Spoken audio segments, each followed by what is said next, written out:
Halo, Assalamualaikum. Perkenalkan, nama saya Samsudin.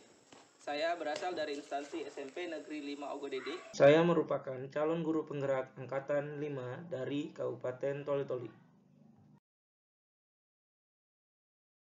Dalam aksi nyata ini, saya membuat keyakinan kelas yang berpihak kepada peserta didik dengan bersama-sama menyusun keyakinan kelas yang telah kita sepakati. Nah, selain itu, pada kegiatan aksi nyata ini juga, saya itu melakukan pengimbasan kepada kepala sekolah, rekan sejawat, tentang pentingnya budaya positif di sekolah.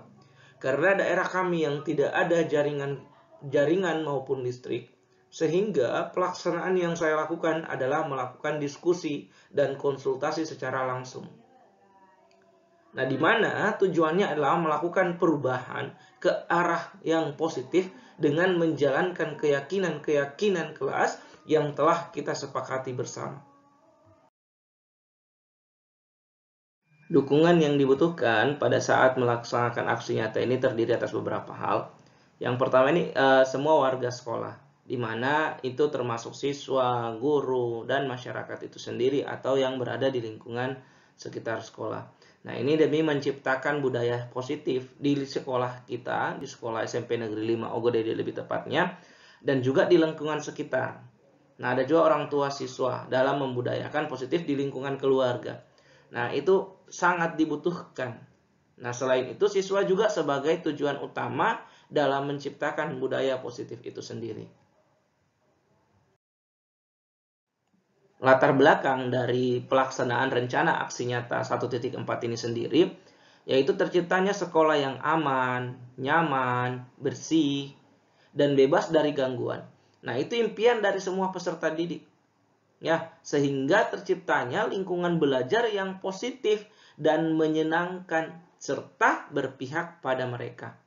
Nah, senang di sini dapat diartikan sebagai siswa itu ketika sedang belajar di sekolah, ya, melaksanakan tata tertib sekolah dengan hati dan perasaan yang gembira. Nah, untuk mencapai tujuan tersebut, semua warga sekolah haruslah memiliki kesadaran diri dalam melakukan pembiasaan positif. Nah, satu di antaranya adalah membuat keyakinan kelas. Dengan adanya keyakinan kelas tersebut diharapkan, nah, peserta didik itu tumbuh dan kembang sesuai dengan keyakinan kelas yang telah kita sepakati bersama.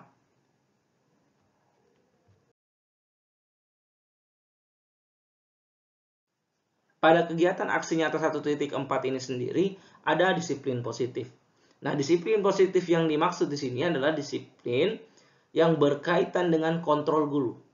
Nah, dalam menghadapi murid itu seperti ilusi guru mengontrol murid kita sendiri, di mana memaksakan peserta didik melakukan sesuatu yang diinginkan guru, sekalipun itu merupakan hal yang baik. Nah, ini ilusi itu merupakan sebuah penguatan positif yang efektif dan bermanfaat. Maksudnya di sini yaitu kita itu memberikan kalimat-kalimat pujian kepada peserta didik agar mau melakukan apa yang diinginkan. Nah, namun hal ini hanya bersifat sementara, ya. Nah, di situ ada juga ilusi bahwa kita itu bisa membuat siswa itu merasa bersalah, dapat menguatkan karakter, di mana guru itu bisa menyampaikan kalimat-kalimat dengan suara halus untuk membuat siswa itu merasa bersalah dengan perbuatannya. Nah, selain itu ada nih kata pendapat dari Ki Hajar Dewantara, bahwa disiplin diri itu yaitu disiplin yang memiliki motivasi internal, di mana seseorang itu mampu menggali potensi yang ada dalam dirinya, ya, menuju pada sebuah tujuan, suatu yang dihargai dan bermakna. Dengan kata lain, di sini seseorang itu memiliki disiplin diri, berarti mereka bisa bertanggung jawab atas apa yang mereka lakukan. Ya, itu berdasarkan nilai-nilai kebajikannya. Nah, sebagai pendidik sendiri, tujuan kita itu adalah menciptakan peserta didik yang memiliki disiplin diri. Nah, sesuai dengan yang saya sampaikan sebelumnya, ada namanya posisi kontrol guru. Nah, posisi kontrol guru ini sendiri terbagi atas 5 bagian. Yang pertama itu posisi kontrol guru sebagai penghukum. Kemudian ada juga posisi kontrol guru itu sebagai pembuat orang itu merasa bersalah. Ada juga sebagai teman, ada juga sebagai pemonitor atau pemantau, dan juga sebagai manajer. Ya. Nah, untuk posisi kontrol guru sebagai penghukum, bisa menggunakan hukuman fisik dan verbal, dan selalu menggunakan sistem untuk menekan peserta didik. Ya, kemudian ada juga posisi kontrol pembuat orang itu merasa bersalah.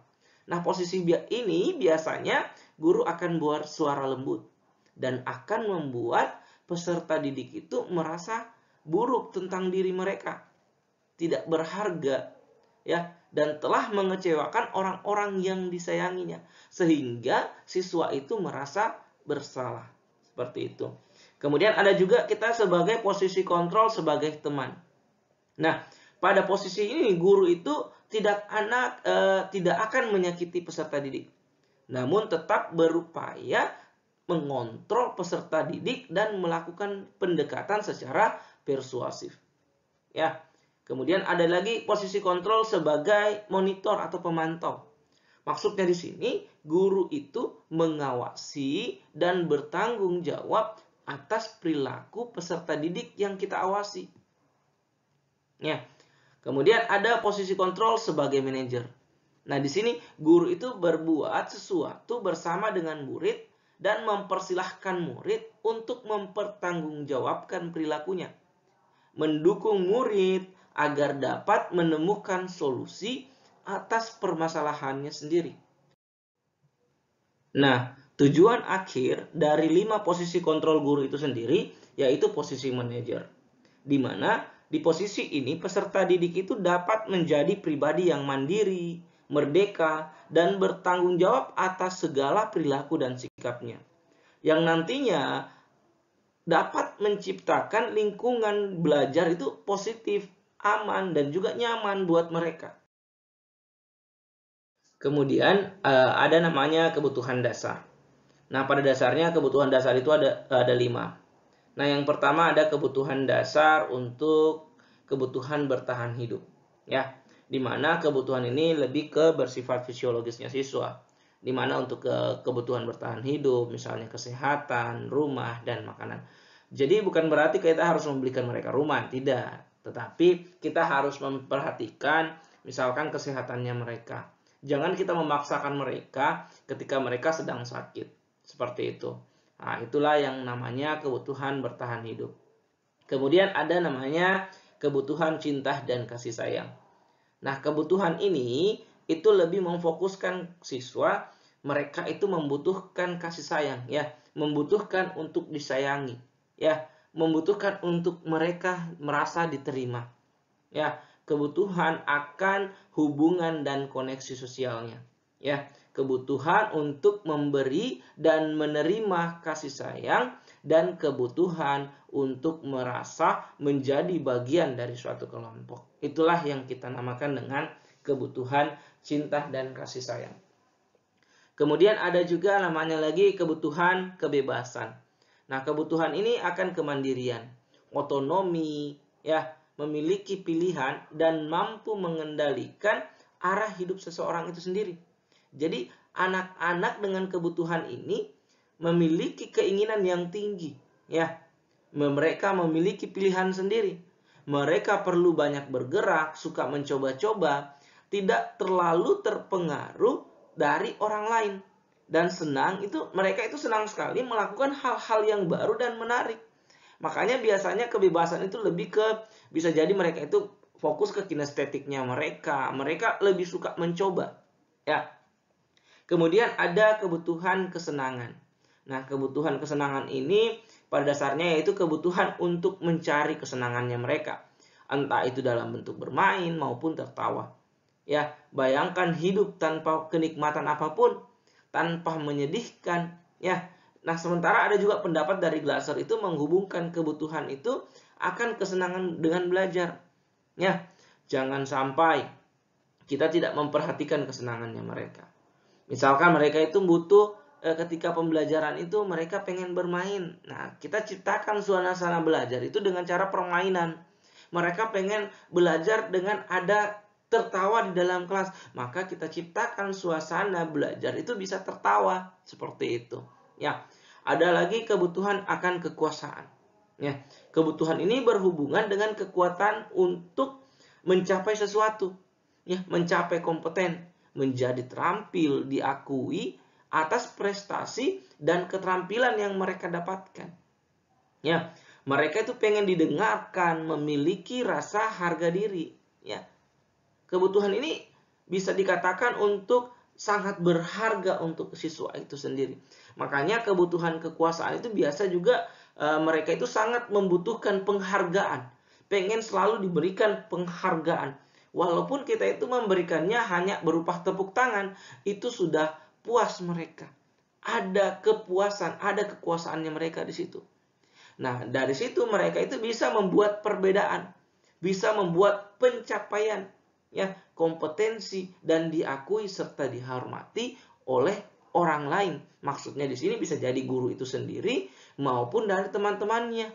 Seperti itu.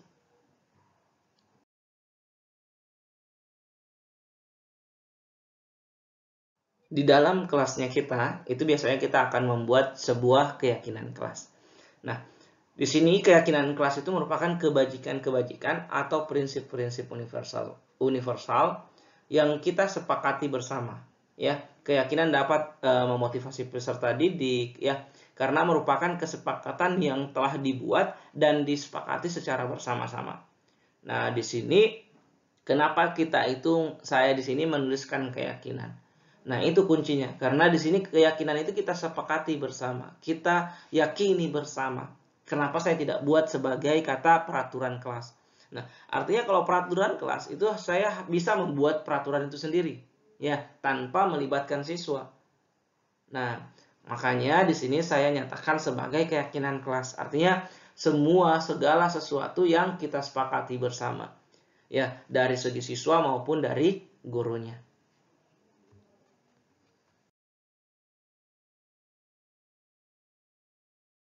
Merupakan dokumentasi keyakinan-keyakinan kelas yang saya sudah buat bersama dengan siswa, di mana di sini ada siswa sementara menuliskan keyakinan kelas yang disepakati bersama.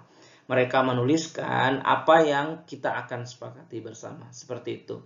Ini ada dokumentasi kegiatan, ada saya menjelaskan kenapa kita itu harus membuat sebuah keyakinan kelas.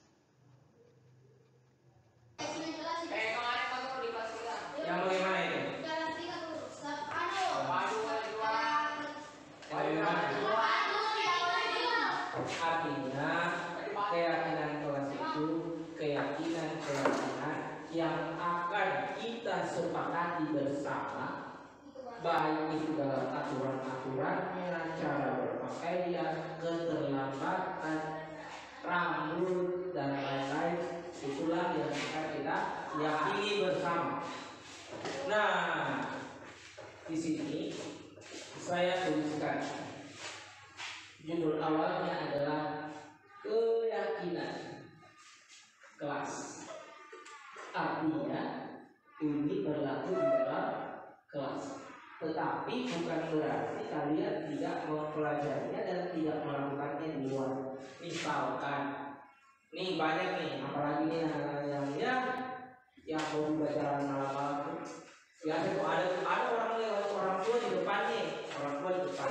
Terus bilang dulu, orang tua. Ada orang tua dengan santainya di jalan. Ada itu, saya tidak tahu siapa, dengan santainya dia baru santai sekali. Ada.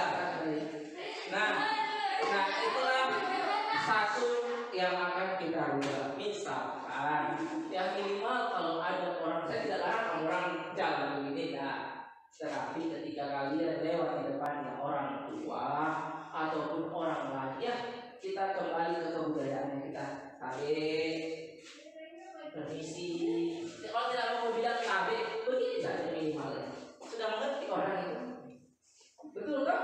Betul. Nah, apalagi yang sering-sering saya lihat ini yang kayak yang nih, nggak usah aku nih ya. Saya begini saja.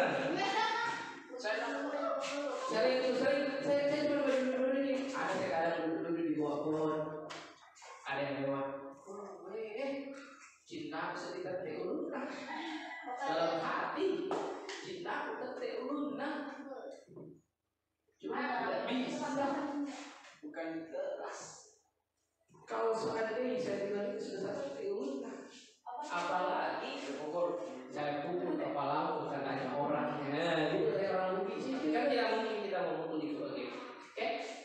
Makanya itu kita sepakati, kita buat aturan surat.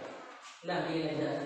Saya tentukan, kali ini saya tentukan, kalian di sini kan ada 10 orang. Yang ada sekarang di sini ada 10 orang. Yang ada sekarang di sini 10 orang, bukan saya. Saya mau Islam. Kan saya bukan mau kelas ini, tapi saya astral guys. Begitu kan? Saya manusia, tetapi saya astral guys, karena saya bukan kelas ini. Oke, kita sepakati setiap orang itu minimal ya, beda minimal dengan maksimal. Minimal setiap orang membuat satu kesepakatan atau keyakinan kelas. Saya akan memulai sendiri. Saya yang memulai. Berikutnya kalian saya berikan kesempatan memikirkan apa yang harus kalian tulis. 3 menit atau 5 menit lah boleh. Saya yang mulai pertama, yang mau saya sepakati dengan kalian. Tapi nanti kita sepakati lagi. Belum tentu apa yang kita tulis kita sepakati semua, tidak ya. Saya yang pertama. Yang pertama saya fokuskan adalah kerapian. Artinya bahwa kalian itu menjaga kerapian. Contohnya kayak gimana? Baju isi dalam. Baju isi dalam. Kemudian sesuaikan pakaian sekolah dengan hari. Jangan sampai hari Sabtu yang harusnya pakai pramuka kalian pakai baju putih biru, kan aneh. Nah, sekarang saya pengen rolling saja. Oke, kita mulai dari pojok kanan. Tapi untuk dulu kalau dioket nanti. Kenapa? Kan belum dulu. Cuma memikirkan dulu. Silahkan dipikirkan 3 menit apa yang akan kita tulis, apa yang akan kita yakini. Saya berikan waktu dan kesempatan selama 3 menit. Silahkan dipikirkan. Setiap orang minimal 1. Terserah apa saja, nanti kita sepakati. Entah itu boleh lambat 15 menit.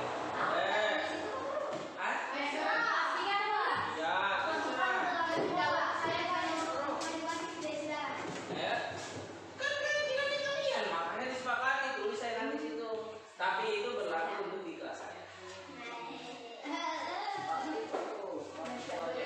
Ya kan kamu kan makanya aku tuliskan di situ. Silakan. Boleh terlambat 2 jam. Nggak ada, kalau kelewatan juga nggak boleh. Makanya nanti sudah selesai. Sudah aku pikirkan. Sudah. Minat dari Sandra. Saya sudah Pak Guru saya sudah. Nggak boleh terlambat. Cacan. Sudah. Cacan sudah. Ini. Sudah. Belum. Pikir memang. Saya mulai dari kanan. Mulai nih. Harus dari kami. Katanya orang Bugis, saya ini orang Bugis. Sebaiknya melakukan sesuatu dengan hal yang baik dimulai dari kanan. Makanya saya tunjuk ke kanan. Kenapa saya tunjuk yang di depan lagi? Karena di depan itu adalah pemimpin. Makanya yang di depan saya suruh pertama. Oke, memikirkan dulu. Kita tunggu dulu ibu kita atau bapak kita, artis kita yang terbaik di kelas kita. Yaitu Nata. Dwi itu kan artinya 2. Ada orang bisa pikir apa aja. Nata, ayo. 3.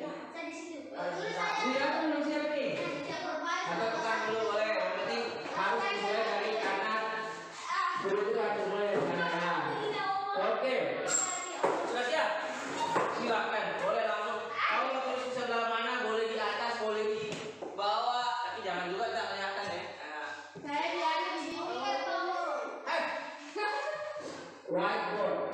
And jadi whiteboard. You know whiteboard?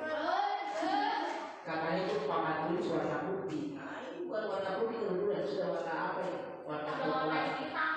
Oh, lain. Mulai. Silakan tulis apa yang ingin kalian yakini dan serah aja. Boleh pakai obat jerawat. Jangan nanti kita tidak buat keyakinan ya. Sebab kenapa aku pakai begitu tidak boleh ya? Sudah barusan. Ya, makanya dibuat keyakinan apa? Sepakat ya. Kita sepakat dulu. Kalau ini sudah boleh dilarang. Kalau ini apa? Ayo sudah cepat silakan dulu. Tahu yang lulus bukan saya. Yang menulis itu adalah kalian sendiri. Kan kalian yang disepakati nanti. Kenapa saya menulis di depan di awal supaya kalian coba coba. Ayo lipat. Ya. Tulis sudah. Apa yang kau yang ini? Misalkan harus datang pagi, boleh juga. Karena saya tadi datang pagi. Saya sudah stay di sini dari jam 6. Sudah selesai saya mandi, saya di depan rumah. Saya balik. Orang biasa tidak ada.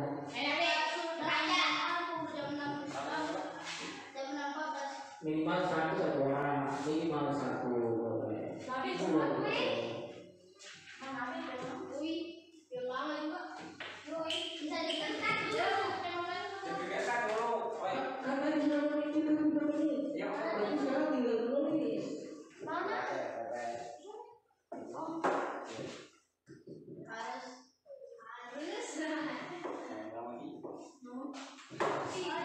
Harus berlatih terus, harus bersih terus. Nah, itu kan hal yang baik.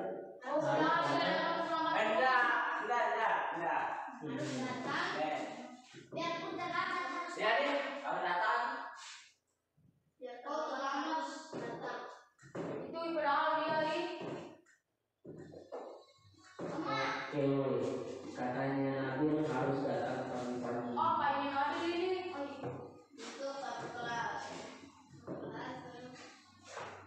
Untuk membersihkan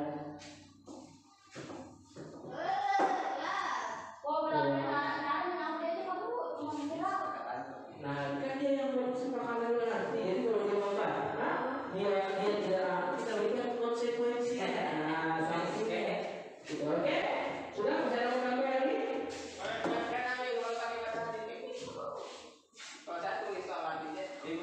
Satu lagi. Boleh 5 juga tak apa-apa. Tapi minimal 1. Nah itu betul sekali katanya gunanya. Sudah saya Terserah boleh. boleh pakai gigi. Kalau tidak boleh pakai gigi itu dari nanti. Kok mau dari pakai kaki? Boleh pakai apa? Jelas. Boleh pakai masih benar. Boleh pakai bedak. Oke. Sudah. Silakan serahkan lagi kepada Chandra. Berikutnya Chandra. Ganti. Iya. Ganti kamu. Udah Chandra. Chandra. Udah. Tadi sudah ditentukan satu kali saja dulu. Tidak boleh nanti kita bedah. Artinya supaya kalian siap. Nanti saya buat kalau begitu nanti saya buat keyakinan kelas harus siap segala kondisi. Tidak boleh. Tidak boleh datang sekali. Masa kamu bantah aja? Namanya keyakinan keras itu adalah keyakinan yang kita sepakati dalam hal yang baik. Maka yang kita sepakati hal yang buruk tidak boleh lah.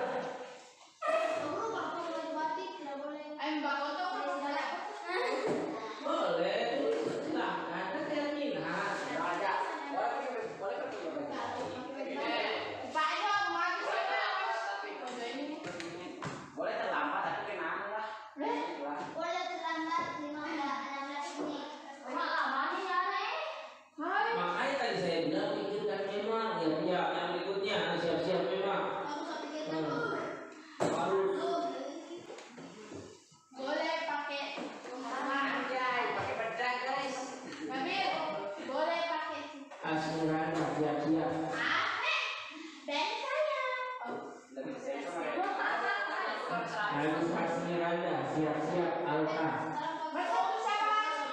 Haris Alka, siap-siap Lisma. Haris Lisma, siap-siap Nyonya Dila. Haris Nyonya Dila, siap-siap Pak Bro.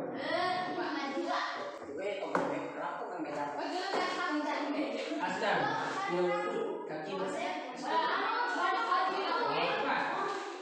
habis Pak Dua, itu kita ke Asdan. Habis Asdan kita ke Rahmat untuk dan yang terakhir adalah Adipan. Mamanya deh. 1, 2, 3. Tulis Pak.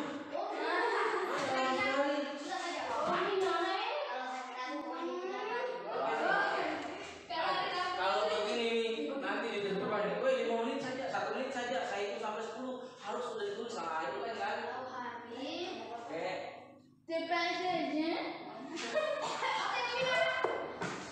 Kalau hari Rabu kan pakai baju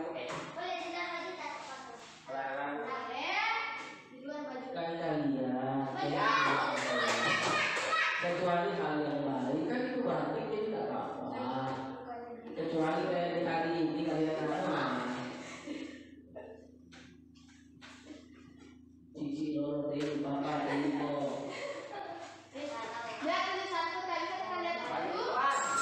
Sini 2 dulu, Pak Lino. Yang itu adalah hasil 10. Tapi oke. Serahkan kepada Ibu Hasmiwanda. Silakan itu di mana saja boleh, juga di atas di sini boleh. Jangan kotor, itu tidak boleh. Salah kalau mungkin lampunya sekolah.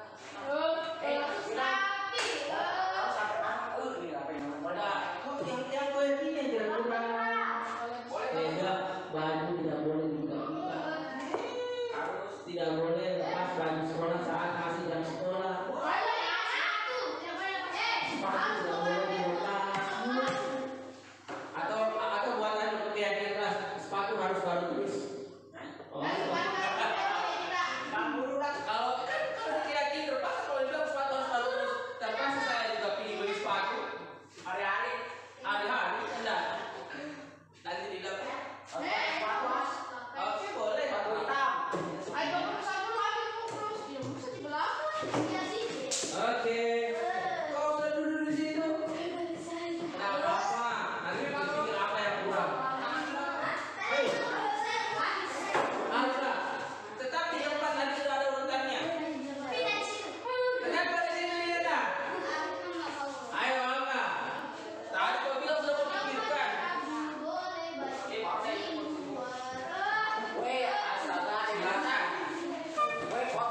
Atau boleh pakai sepatu yang sudah lapas.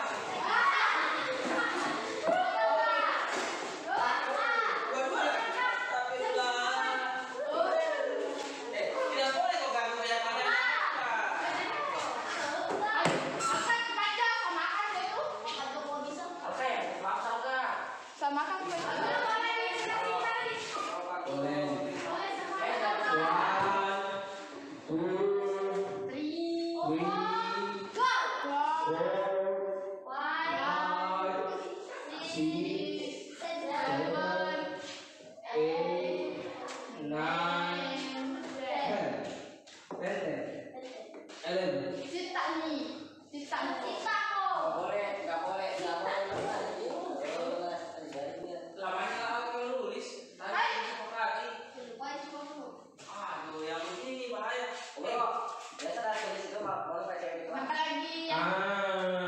Itu artinya kita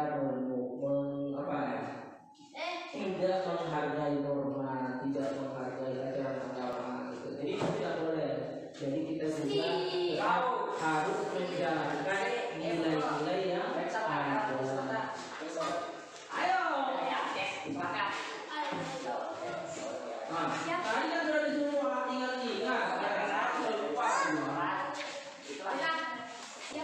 Jilbab tidak boleh dibuka-buka. Boleh jilbab tidak boleh dibuka-buka. Nah, itu ada yang sering boleh dibuka-buka kan ini perempuan. Nah, boleh. Kan orang hobi pakai jilbab pasti baru mungkin setengah jam lagi. Kalau bagutik harus rapi. Apa yang digunting? Kalau saya tulis kalau bagutik kertas harus rapi. Makanya harus jelas. Harus bagus.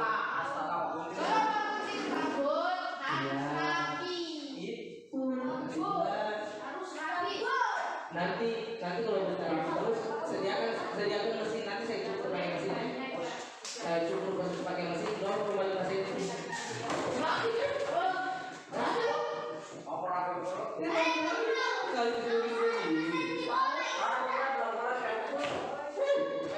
Kayak Duina kan. Sampingnya saja tapi.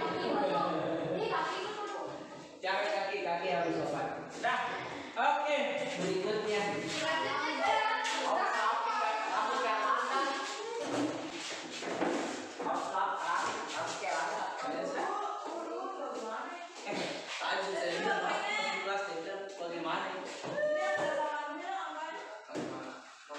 Tulisan apa? Sama. Oh, sama kayak tadi tuh. Apa ini?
Berikutnya nanti saya buat satuan harus sopan.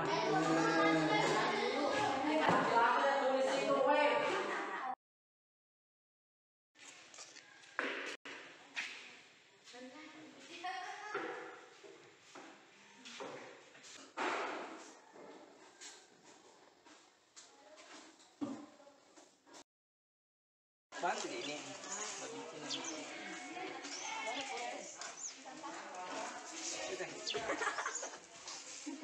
Oh iya benar.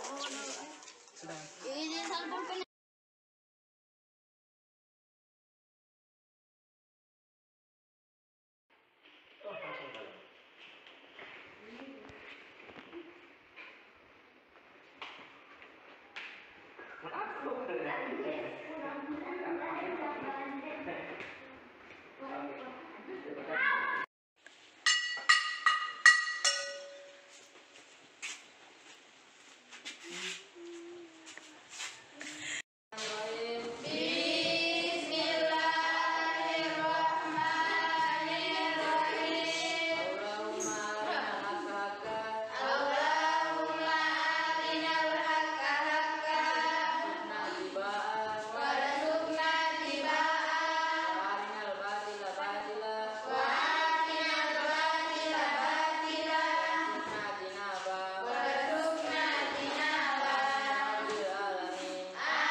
Oke, siapkan sarung.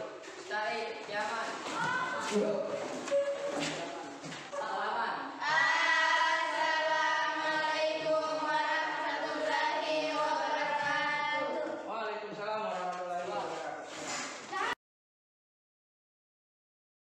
Nah, berikut merupakan kegiatan disiplin positif di lingkungan sekolah ataupun sekitar. Dengan adanya budaya positif di sekolah, itu akan tercipta sekolah yang aman, nyaman, dan bermakna, serta membantu peserta didik untuk mewujudkan merdeka belajar. Sesuai dengan filosofi pemikiran Ki Hajar Dewantara, yang dimulai dari menghargai diri sendiri dan kemudian orang lain. Ya. Nah, dengan melihat nilai-nilai kebajikan atau prinsip-prinsip universal yang telah dibuat atau disepakati bersama. Nah, selain itu, pendidik juga atau kita sebagai guru bisa menempatkan kita itu pada posisi kontrol sebagai manajer. Nah, itu untuk memberi kesempatan kepada murid untuk mempertanggungjawabkan perilakunya dan mendukung murid dalam menemukan solusi atas permasalahan yang mereka lalui sehingga akan tercipta nilai dan peran guru itu sendiri. Selanjutnya di sini juga saya telah membuat beberapa kegiatan dalam rangka menerapkan disiplin positif di lingkungan sekolah maupun di lingkungan sekitar. Ya, ini beberapa contoh baik dari melakukan doa, memberikan bantuan, melakukan senam dan lain-lain. Siap gerak. Dan depan gerak. Tegap gerak. Ulangi, lancar depan gerak. Tegap gerak. Salam. Assalamualaikum warahmatullahi wabarakatuh. Waalaikumsalam warahmatullahi wabarakatuh. Tempat gerak. Sini dulu, pulang. Ulang kau. Sini. Kalau salah, jangan kau jalan. Nah, minimal nanti di sana kau baru salam pulang. Pulang ya. Nah, pulang. Siap pulang. Seluruhnya siap gerak. Lancar depan gerak. Tegap gerak. Ulangi, lancar depan gerak. Tegap gerak. Beri salam. Assalamualaikum warahmatullahi wabarakatuh. Oke. Pertama-tama kita ucap syukur kita sudah diberikan kesehatan sehingga masih dapat berkumpul di sekolah hari ini. Ya, semuanya alhamdulillah ya. Masih berpakaian rapi walaupun ada tadi yang bajunya masih dibuat. Walaupun masih ada, insya Allah kedepannya mudah-mudahan tidak ada lagi. Katia, kenapa rokmu putih? Ini aja di apa? Belakangnya Pak Guru. Oh, di belakangnya susah atau apa? Oke. Oh, tadi sudah satu orang sudah jelaskan sama saya. Mana itu orang tadi ya? Oh, itu di belakang bersembunyi dia. Coba cari-cari mana gitu. Oke, tidak apa-apa. Setidaknya kalian masih bisa datang ke sekolah hari ini, masih bisa bersekolah, masih bisa kumpul. Oke? Nah, saya ingatkan kembali untuk kelas 1. Saya yang masuk di kelasnya kalian. Oke? Seperti biasanya, saya sudah sampaikan apa yang akan kita lakukan. Kelas 2 itu masuk ibu sahab, kalian masuk di lab. Kemudian kelas 3 karena kami hanya 2 orang. Jadi kelas 3 silahkan menunggu dulu atau mau pergi makan juga boleh, nggak apa-apa. Tapi bukan pulang. Bukan pulang ya. Nanti saya datang ulang itu pasti setelah saya selesai ngajar di kelas 3, kelas 1, saya akan ke kelas 3. Ada yang saya mau periksa. Ya. Jadi jangan sampai hilang. Yang saya tahu lengkap ini 1, 2, mana galang? Oh, kurang galang yang tidak ada. Hanya 6 orang. Tapi saya akan datang ke kelas nanti. Setelah saya masuk di kelas 1. Begitu juga kelas 2 ya. Saya nanti akan masuk di kelas setelah kalian juga selesai dengan ibu. Paham ini? Paham. Oke. Nah, sekarang sebelum kita memulai kegiatan kita hari ini, sebaiknya kita sholawat. Depan, ini teman-teman sholawat supaya cepat masuk sini, Jim. Supaya nanti jangan pindah kok. Pindah ke belakangnya Irfan semuanya, kamu orang yang 4 orang itu. Pindah ke belakangnya Irfan. Jukri. Pindah ke depannya belakangnya Jukri, kamu orang 4.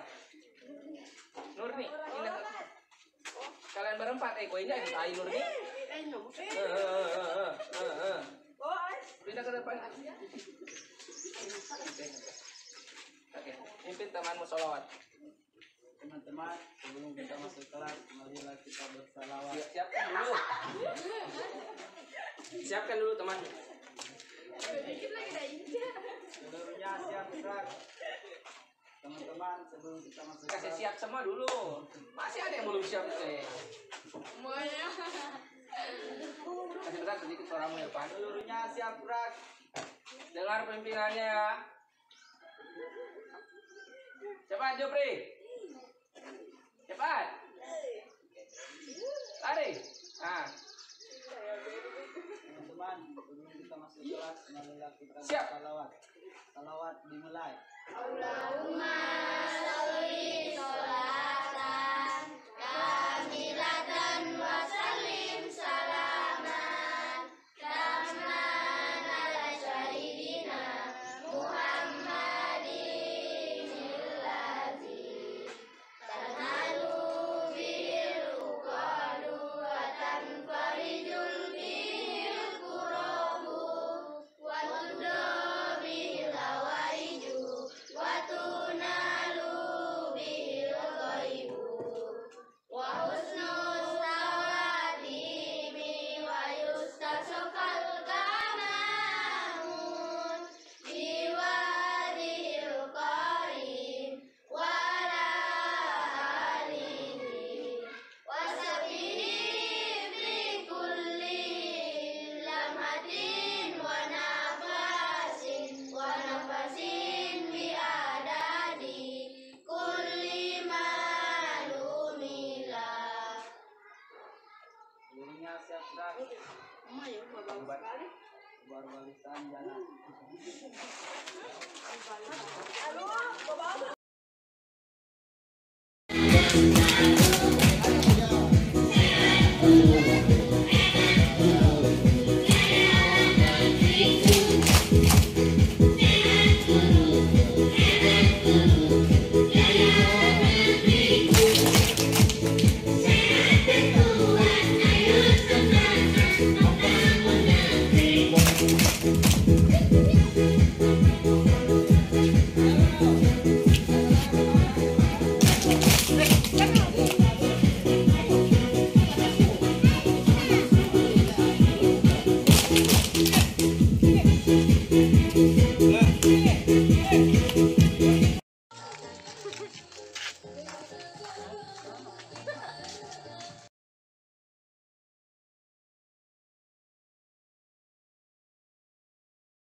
Ada namanya segitiga restitusi. Nah, segitiga restitusi ini merupakan proses menciptakan kondisi peserta didik untuk memperbaiki kesalahan mereka sehingga mereka itu bisa kembali pada kelompok mereka dengan karakter yang lebih kuat lagi dalam menghadapi segala masalah yang telah mereka lalui. Nah, selain itu, melalui restitusi ini sendiri, ketika murid itu berbuat salah, guru akan menanggapi dengan cara yang akan memungkinkan murid untuk membuat evaluasi internal itu sendiri tentang apa yang dapat mereka lakukan untuk memperbaiki kesalahan mereka dan mendapat kembali harga dirinya. Nah, ini berkaitan juga dengan posisi kontrol guru itu sendiri sebagai seorang manajer. Selanjutnya, di sini saya memberikan beberapa contoh kegiatan segitiga restitusi yang telah saya laksanakan dengan beberapa siswa. Nah, di sini ada kegiatan pada saat saya melakukan segitiga restitusi bersama siswa. Serta di sini juga ada tanggapan siswa setelah saya melaksanakan segitiga restitusi. Assalamualaikum warahmatullahi wabarakatuh. Salam guru penggerak. Perkenalkan, saya adalah Samsudin. Saya merupakan calon guru penggerak Angkatan 5 Kabupaten Toli-Toli. Pada pembahasan kali ini, kita akan membahas segitiga restitusi.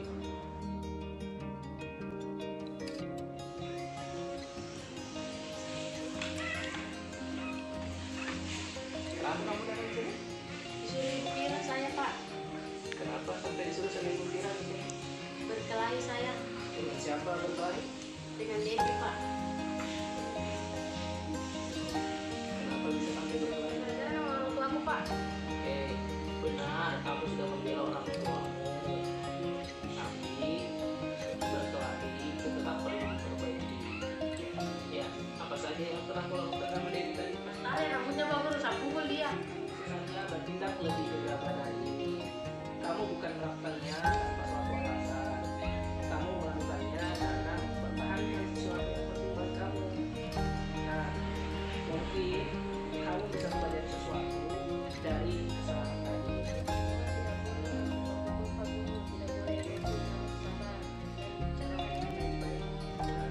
Ya, benar yang kamu mempelajarinya. Ya, saya bersedia mempelajarinya. Tidak boleh emosi dan lebih sabar. Oke, baik. Itu sudah bagus kalau kamu sudah bersedia mempelajari. Nah, apa yang bisa kita yakini dari kegiatan tadi setelah tadi yang sudah kita bicarakan? Saya tidak boleh emosi dan saya harus sabar. Oke, kedepannya kamu ingin menjadi orang yang seperti apa? Saya menjadi orang yang baik dan sabar. Oke, nah di sini kan kita bisa menghadapi masalah dengan tenang kan? Nah tadi yang tadi kamu bisa pukul dia kan dengan bicara baik-baik dan lebih baik lagi. Boleh ya? Pak? Setelah mengikuti kegiatan segitiga restitusi bersama Kak Samsudin, saya merasa lebih tenang dan lebih mengerti ketika menghadapi suatu permasalahan. Terima kasih.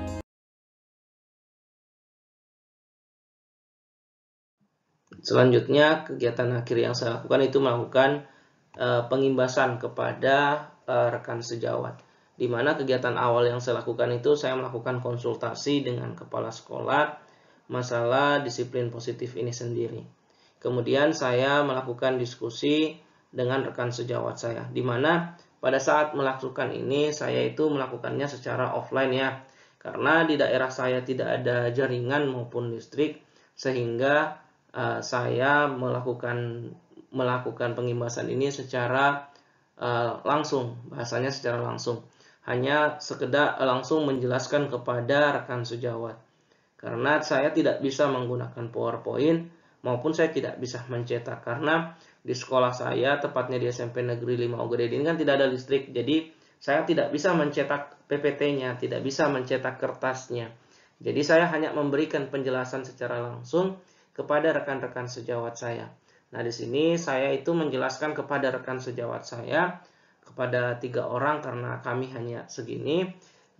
Jadi yang saya lakukan di sini sekedar konsultasi dengan rekan sejawat, ya sharing dan juga berbagi dengan mereka seperti apa sih itu disiplin positif, bagaimana cara melakukannya dan apa saja yang kita lakukan. Nah, itu sudah setelah saya melakukan beberapa kegiatan keyakinan kelas dan maupun disiplin positif di lingkungan sekolah maupun di kelas, sehingga saya bisa memberikan sampel atau contoh-contoh kepada teman-teman rekan sejawat sehingga mereka bisa juga melakukan hal tersebut.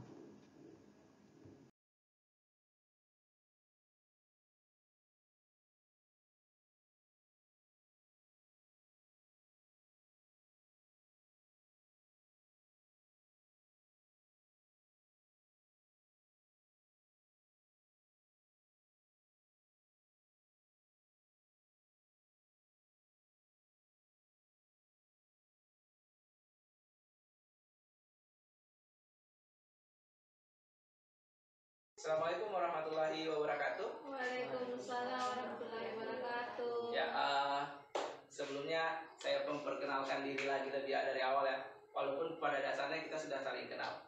Perkenalkan, saya adalah Samsudin. Saya merupakan calon guru penggerak dari Angkatan 5 Kabupaten Toli-Toli dari instansinya kita, yaitu dari SMP Negeri 5 Ogede. Nah, tujuan saya melakukan kegiatan hari ini yaitu melakukan aksi nyata ya dari modul 1.4, yaitu melakukan pengimbasan kepada teman-teman masalah dari disiplin positif.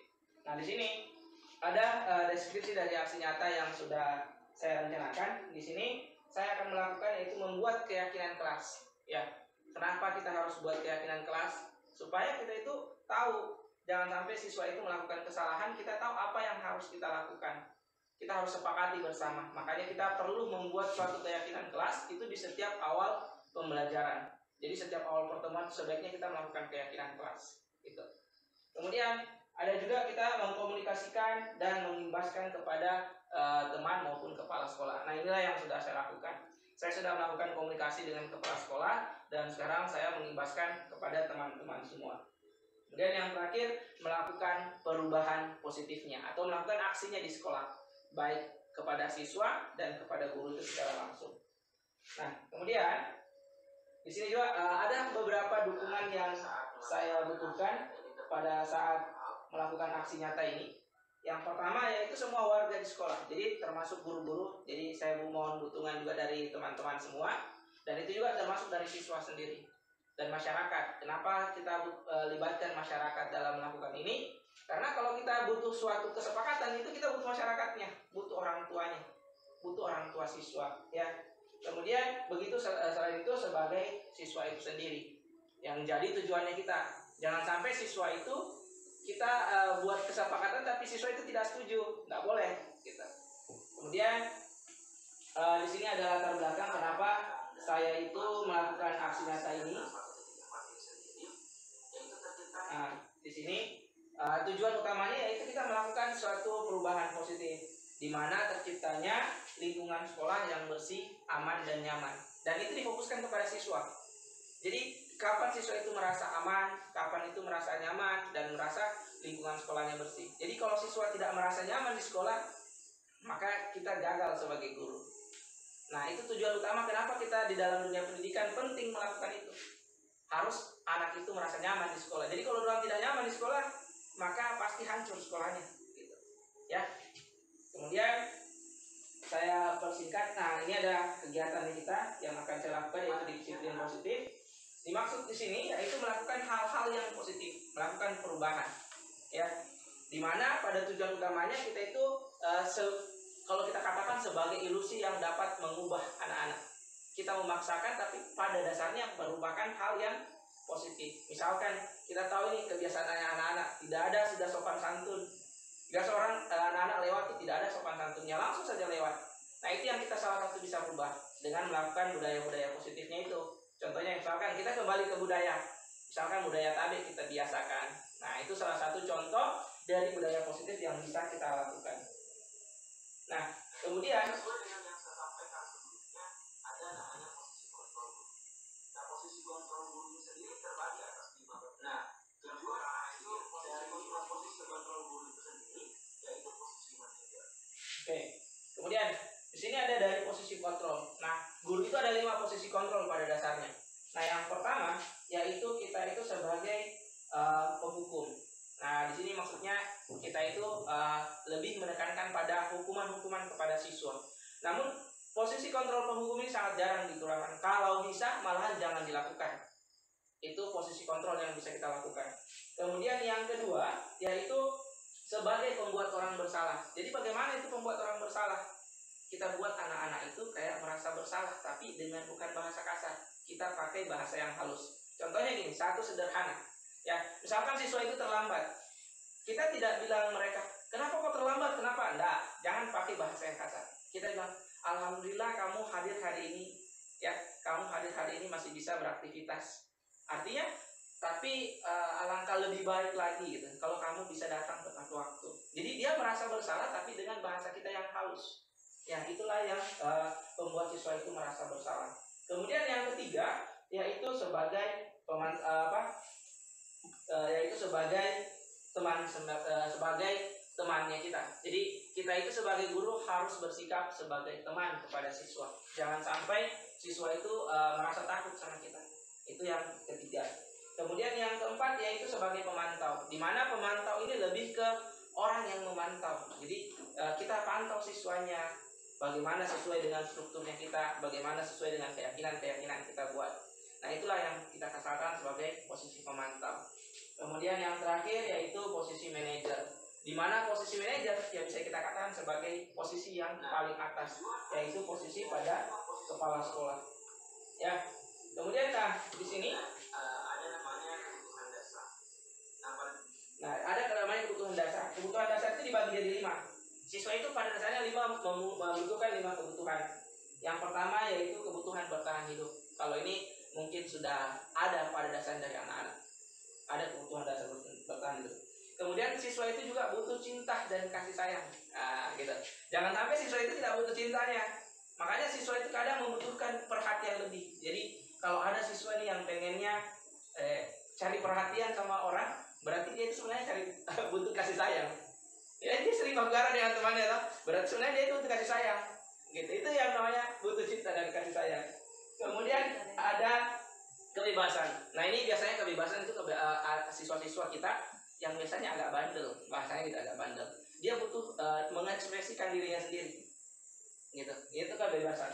Kemudian juga sama dengan kesenangan. Biasa anak-anak itu kalau ini bergaul dengan temannya, dia merasa bahagia karena dia bermain dengan temannya. Berarti dia butuh kesenangan di situ. Makanya dalam pembelajaran kita juga berikan kesenangan sama mereka, apa yang mereka butuhkan. Gitu. Kemudian yang terakhir butuh kekuasaan. Nah, ini biasanya lebih ke kalau kita pengen siswa itu pengen berkuasa di kelasnya, kita berikan ke mereka kebebasan. Misalkan mereka pengen jadi ketua, oke, kita berikan suatu hak yang memang mereka bisa dapatkan. Kemudian ini contoh keyakinan kelas merupakan itu keyakinan kelas itu pada dasarnya adalah kebijakan universal, ya, yang disepakati bersama. Jangan sampai kita tidak sepakati bersama, itu keyakinan kelas. Itu yang namanya keyakinan kelas. Di sini ada saya berikan sebuah ilustrasi contoh dari sebuah keyakinan kelas di mana presentasi keyakinan kelas yang saya sudah buat bersama dengan siswa di mana. Nah, ini siswa itu membuat keyakinan sendiri. Jadi biarkan mereka yang menuliskan apa yang mereka mau. Jangan kita guru langsung menuliskan, ini kita buat aturan seperti ini, kita buat aturan seperti ini. Tidak. Biarkan siswa yang menuliskan apa yang mereka mau. Itu yang kita katakan sebagai keyakinan kelas. Di sini ada siswa yang melakukan penulisan keyakinan kelas. Kemudian di sini ada video juga yang saya buat untuk keyakinan kelasnya. Jadi pada saat melakukan keyakinan kelas.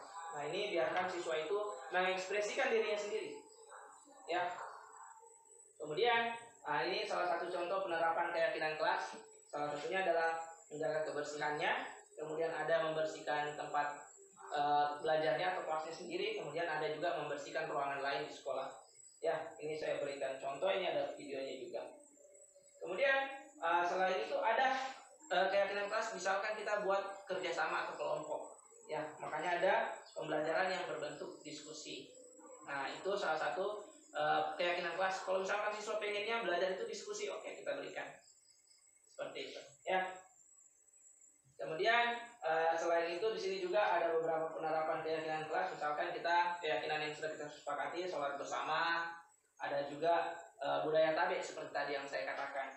Kemudian ada juga penerapan keyakinan kelas, yaitu melakukan doa di awal maupun di akhir pembelajaran, ya. Kemudian ada kegiatan disiplin positif. Nah, ini kayak kita kan sudah ada biasakan ini, ada sholawat di awal pembelajaran. Nah, ini yang perlu kita tingkatkan. Artinya kita sudah jalankan satu budaya positifnya, ya. Kemudian ini saya pinta. Nah, ini juga sama. Kita adakan senam setiap pagi. Nah, itu juga merupakan salah satu budaya positif yang sudah kita lakukan. Namun perlu dikembangkan terus, ya. Nah, ini sama, saya sudah deskripsikan, ada budaya tabe. Kemudian ada yang terakhir, yaitu ada segitiga restitusi. Nah, segitiga restitusi ini pada dasarnya segitiga restitusi ini merupakan proses menciptakan kondisi. Pada dasarnya yaitu kita buat siswa itu ada pada saat mereka berbuat salah. Itulah yang kita lakukan dengan segitiga restitusi. Mereka buat salah, kita perbaiki. Dengan cara apa? Ada 3 langkahnya. Yaitu yang pertama, kita validasi dulu tindakan yang salah. Ya. Kemudian di sini juga kita ada menguatkannya. Ya. Kemudian yang terakhir kita implementasinya dalam kehidupan. Nah, ini saya berikan contoh. Ini ada videonya. Ini ya. Melakukan ini pada saat melakukan segitiga restitusi dengan salah satu siswa yang sudah saya ajak bersama untuk melakukan video untuk editing. Nah, ini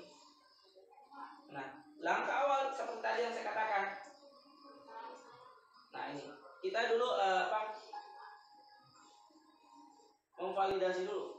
Kita dulu harus menstabilkan dulu kebutuhan siswa, menstabilkan kondisinya siswa. Jadi ketika mereka emosi, sebisa mungkin kita buat mereka dulu tenang.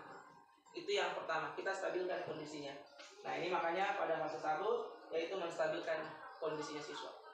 Kemudian yang kedua yaitu memvalidasi tindakan yang salah. Jadi kita memvalidasi apa kesalahannya mereka, ya. Tapi tetap dengan bahasa-bahasa yang halus. Kita tidak boleh sedikit pun pakai bahasa yang agak tinggi sama siswa. Kemudian yang ketiga yaitu ini saya percepat videonya, nanti bisa kita nonton sama-sama.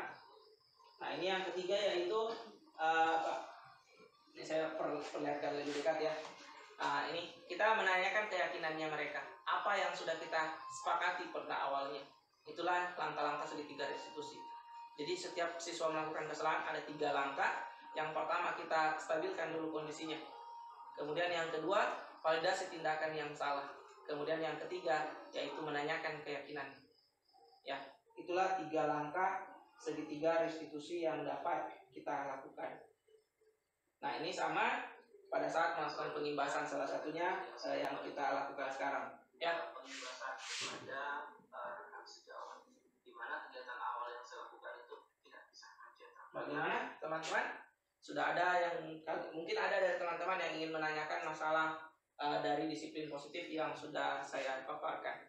Oh iya Pak, di sini mengenai segitiga restitusi, tadi kan Bapak paparkan mengenai apa ini solusi dari segitiga restitusi itu. Di sini kayaknya kalau guru, apakah semua guru berhak atau semua guru harus melakukan segitiga restitusi? Karena kalau saya lihat dari tampilannya tadi itu sepertinya itu adalah fokus ke guru BK atau sama dengan wali kelas. Ya, oke. Bagus sekali ya Bu. Ini segitiga restitusi itu tidak mesti dilakukan oleh guru BK maupun wali kelas, tetapi wajib dilakukan oleh semua gurunya. Kenapa? Karena semua guru punya di sini intinya kita harus menguasai itu. Jadi kondisinya pada saat guru misalkan guru BK-nya tidak hadir atau sakit, siapa yang bertanggung jawab? Kita. Nah, kita yang mengalami pertama, kita yang melakukannya. Makanya kita harus belajar dulu menstabilkan kondisinya siswa. Nah, misalkan kayak kita berada di pulau kan, temannya sementara sakit atau berada di pulau, di darat. Nah, pada saat mereka berkelahi, maka apa yang kita lakukan pertama? Kalau ketika orang yang memahami itu adalah guru BK maupun wali kelas, tidak ada. Maka yang kita lakukan adalah orang yang menghadapi siswa secara langsung. Jadi itu kita harus belajar. Makanya kita pertama adalah menstabilkan dulu. Jadi kalau misalkan mereka sudah berkelahi nih, ya kita stabilkan, kita pisahkan, kita panggil satu persatu, kita stabilkan sampai mereka tenang. Kemudian kita validasi mereka, ada tidak kesalahan, apa sih kesalahanmu? Tapi dengan bahasa yang lain. Tapi mungkin saja mereka misalkan buat kesalahan ya, digara orang tuaku. Ya, masalah kalau misalkan digara orang tuanya bukan berarti kita, jangan begitu, tidak. Ya betul, kamu sudah mempertahankan harkat orang tuamu. Nah gitu. Tapi pakai bahasa yang lain. Sebisa mungkin pakai bahasa yang baik, memberikan mereka motivasi sehingga mereka lebih tenang. Nah seperti itu. Gitu. Mungkin ada lagi? Ada lagi mungkin dari teman-teman yang lain?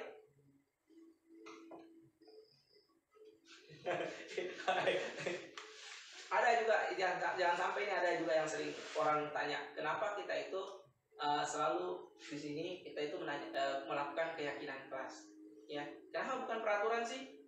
Kan kita pada umumnya biasanya kita buat peraturan kelas kan? Ya. Nah, biasanya kita gitu peraturan kelas, kita buat jadi keyakinan kelas. Kenapa? Ini kalau keyakinan kelas itu Pak, ini harus dilakukan pada saat setiap pertama melakukan pembelajaran atau pada saat memulai pembelajaran di semester awal. Maksudnya pertemuan pertama di semester itu, tidak setiap hari. Oke, baik. Sebaiknya memang kita paling baik itu di awal pembelajaran atau memulai semester. Tapi ketika ada di tengah jalan, misalkan di tengah jalan, ada keyakinan kelas yang belum pernah kita buat. Ya, misalkan ada, maka kita buat lagi keyakinan baru di situ untuk mengontrol hal baru tersebut. Jadi keyakinan kelas itu bisa kita perbarui bahasanya. Gitu, kita perbarui setiap hari. Nah, kalau misalkan sudah semua hari itu aman, oke, berarti kita tidak perlu perbaharui. Tapi pas di hari berikutnya ternyata ada hal baru yang kita harus perbaharui, maka kita perbaharui. Gitu. Tapi memang paling dominannya dilakukan adalah di awal semester. Gitu. Seperti itu. Bagaimana? Oke, Pak. Bagaimana teman-teman semua? Boleh? Bisa? Oke. Di sini sudah saya sampaikan. Terima kasih. Assalamualaikum warahmatullahi wabarakatuh. Waalaikumsalam warahmatullahi wabarakatuh.